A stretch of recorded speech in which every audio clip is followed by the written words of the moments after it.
How to log in Sephora app. Hi everybody, welcome back to our channel. So in order to log into Sephora app, you want to make sure that you've already installed the app. If not, head over to your app store, type in Sephora and make sure to install the app. After completely installing the app, tap onto the open button, and now you just want to make sure to go ahead and enable all of these permission if you want to, and just simply tap onto sign in button.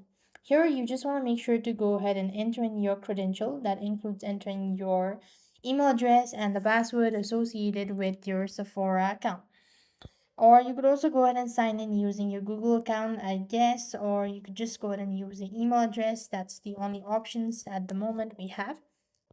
Now type in that and you just want to make sure to go and tap on sign in, and that's how you're supposed to log into your Sephora app. And if you're having any sort of issue logging in, you could simply tap on forgot password and you could just go ahead and ask them to send a verification code, and that's how you will be able to recover or sign in. So thanks for watching. See you in the next video.